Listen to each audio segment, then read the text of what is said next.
Summer Solstice Hunt Trail Clearing. William Hovey Smith, 2020.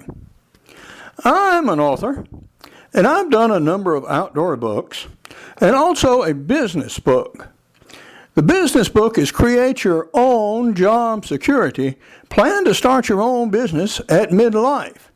But actually, what I advocate here is that you start your own businesses anytime, anywhere, any place, at any age when you need to raise a little money, like maybe right now. And this book tells you exactly how to go through selecting an appropriate business for your time in life at the moment.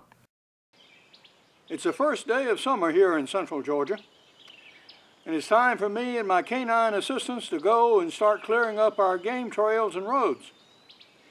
I keep about 5 miles of road, and I've already cleared about 3 miles.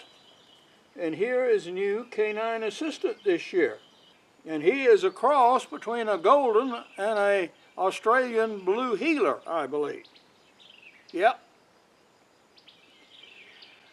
And we are about to go out and clear a power line, and also later in the day take down a tree that is broken off about halfway up the trunk and laying across the trail this way at an elevation of about 7 or 8 feet.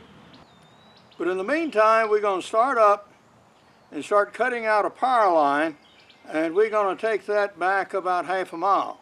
What we're loading up with is with our new Poulan chainsaw, the 2-cycle fuel and the bar oil needed to operate it, extra gas for the lawnmower, an axe, a hatchet, rope, and some snips. And these will get me started back here. And this is a power line that we're going to cut. I can see what I think is a fallen dead pine across the road. But we're going to start here, and then we're going to cut up to the crest of the hill and a little beyond. And I've got the deck of the lawnmower set at its highest setting. I'm not out to make a putting green out of this, but I just want to get these big things down so they don't get 3 times as tall by fall hunting season. This is our first obstacle. It's a dead rotten pine. This is pretty light wood. I may just be able to pick up one end of this and pull it over off the road. We'll see. If not, we'll certainly cut it. You can see the one pass we've made from the edge of the yard down. Yeah, it's already broken in half, so that's pretty easy. Okay, that be done.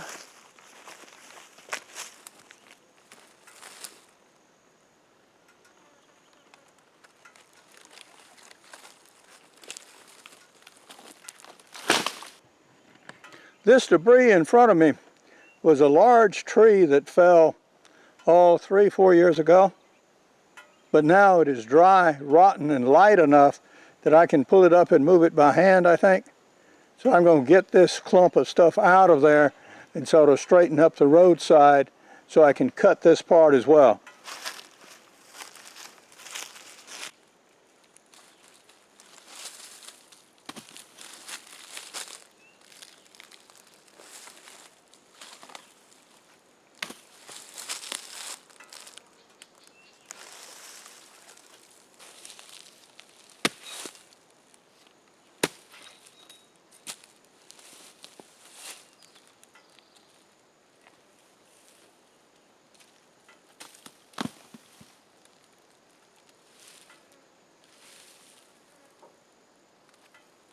We have a situation here where we have a rotten pine that I think I can probably just knock apart with the axe and move. But behind, in the background, we have something much more serious happening.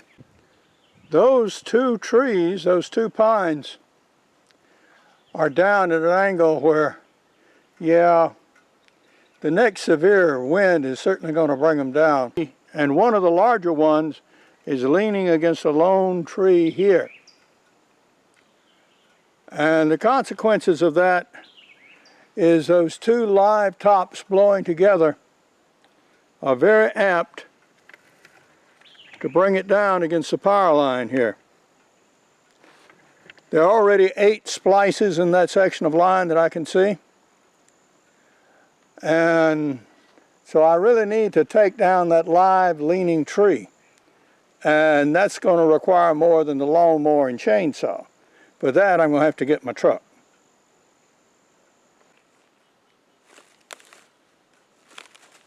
Good place for scorpions, by the way.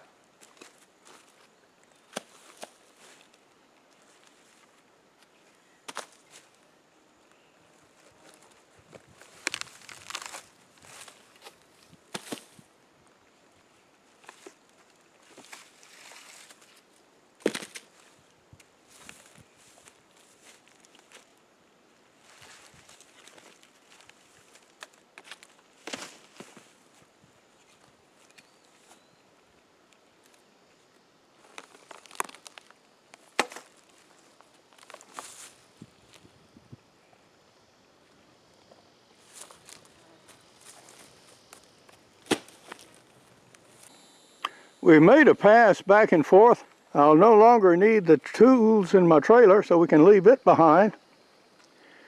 And Hound Doggy and I can proceed. Looking from the other end now, we're almost done with the cutting. So we have certain trees to take care of, but yeah, the lawnmower's done good. Now this is a problem tree. As you can see, it's broken off well up the trunk and extending across my trail. Now this tree will fall, but I'd rather it not fall on me or anyone else. So we're going to go ahead and see if we can take it down. Now let me tell you what you do not do, is you do not get under that thing and start sawing off at the base of the trunk straight away. The first thing you want to do is get that top down on the ground somehow. So what I'm going to do is go in the thick of it there in the woods and cut out first the non-load bearing branches. Reduce that weight off the trunk, then slowly cut down the small trees that are actually supporting the top. And then once I get things down more nearly to waist level and ground level, then actually start cutting. So ultimately, I'll cut that section about there and then see if I can pull it down actually on the ground with the tractor. As often happens in the real world, what I anticipated as a half hour's work turned out to be a 3-day task because my chainsaws wouldn't reliably work. Looking now at the back side of the tree, you can see where the problem lies. There are 2 branches sort of touching on this bent over oak, but that is where the main pressure of the tree is. It's on that upper branch that I cannot reach. So the first thing I'm going to do is cut this lower one off and get it completely out of the way.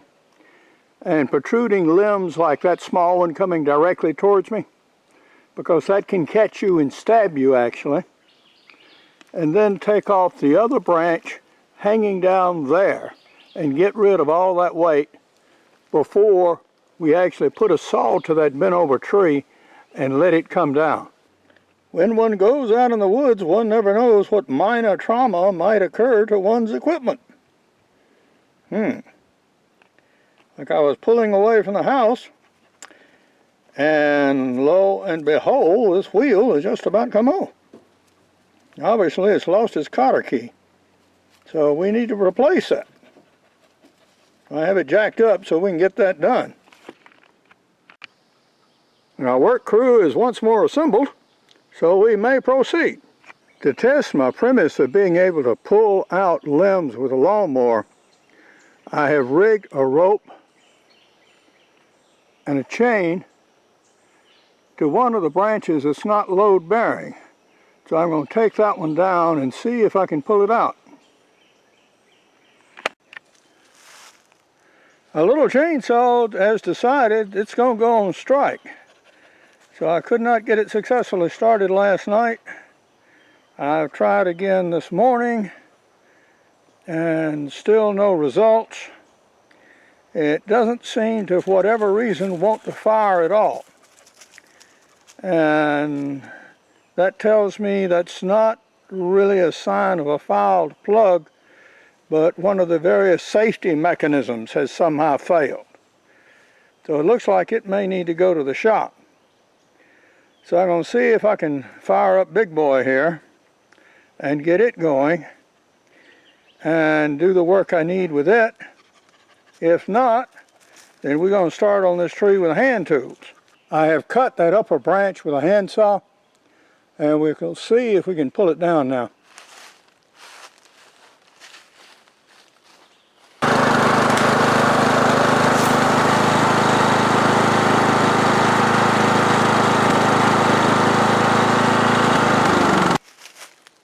Sometimes you find you need a bigger tool.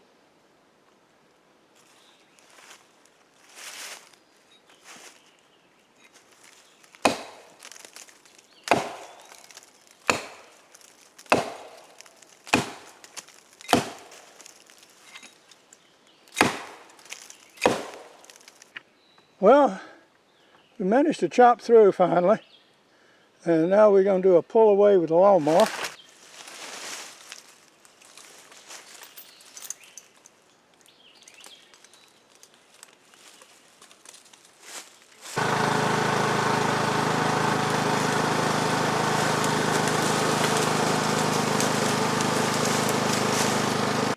And yeah, that's starting to get sharp now.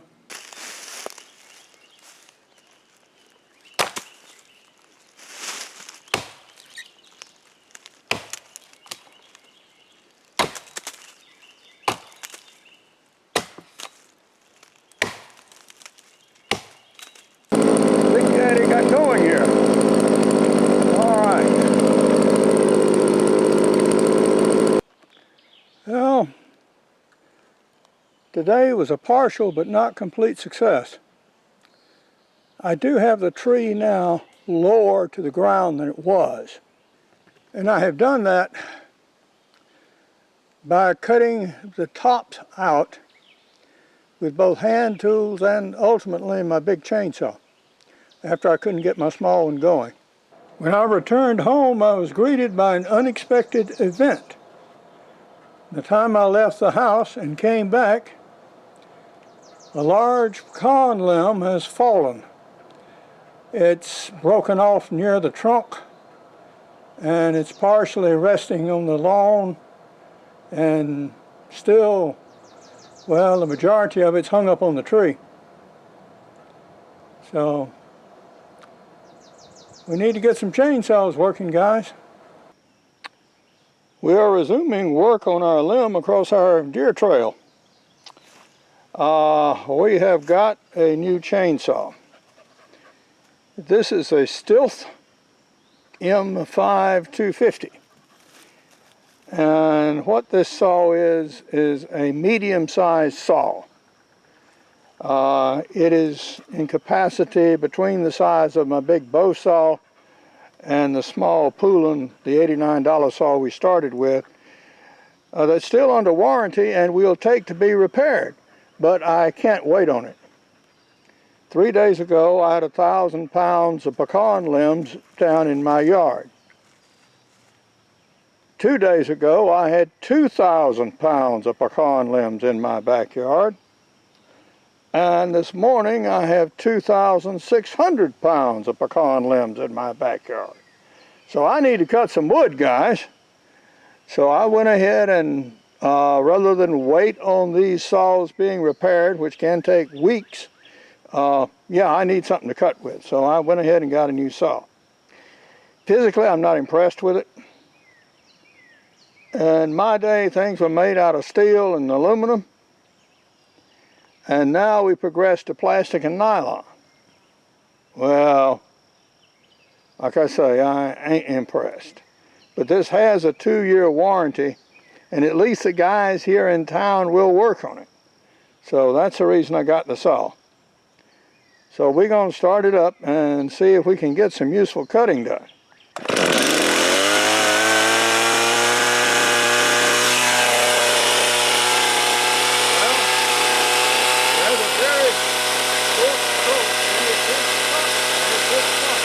It did cut one limb off well and cleanly. Now this one is a dangerous one. This one is bearing load. So I'm going to cut it from the bottom to start with, and then start from the top, and I'm going to have to be very cautious to keep from binding the saw.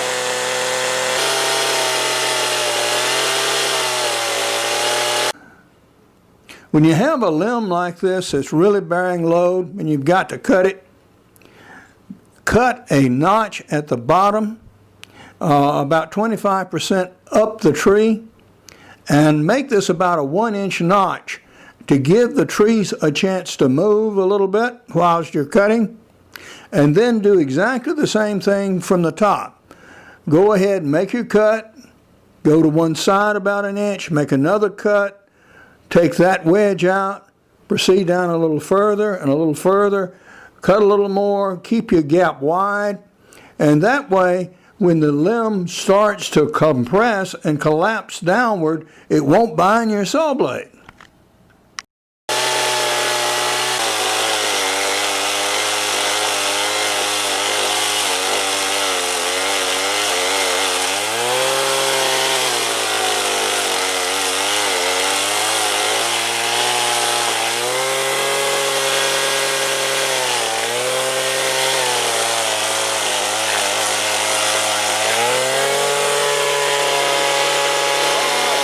My cutting has now dropped it down to the base of the trunk, and there is Hound Dog.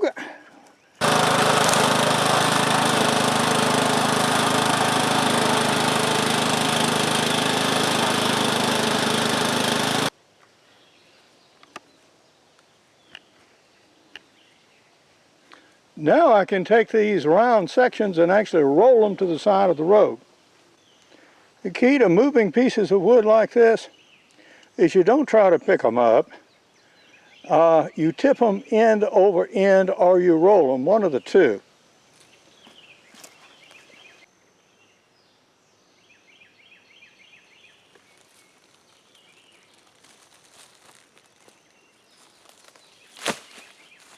Okay, now that one's clear.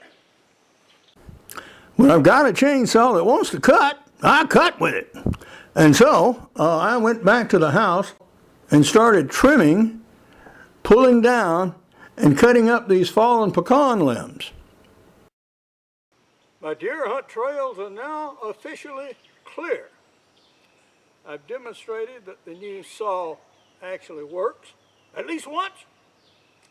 And so we're going to go home, adjust the chain tension here, which is grievously out, and continue on our wood in the yard before another couple of 1,000 pounds fall. But now, this is Hovey Smith, reminding you to hunt what you eat and eat what you hunt. Be legal, be ethical, be safe. Goodbye, God bless, and see you next time. Even if I was not impressed with the materials used to build this chainsaw, this was the best running and cutting chainsaw that I've ever used in my life. And I've used a bunch of them over the decades. It chewed very rapidly through this green pecan wood, and it was through good-sized chips. And I'll have more to say about it in a later video. For more information on my books, blogs, and more than 800 videos, you can go to www.hoveysmith.com. Good hunting and good eating from the outdoors. Goodbye, and God bless.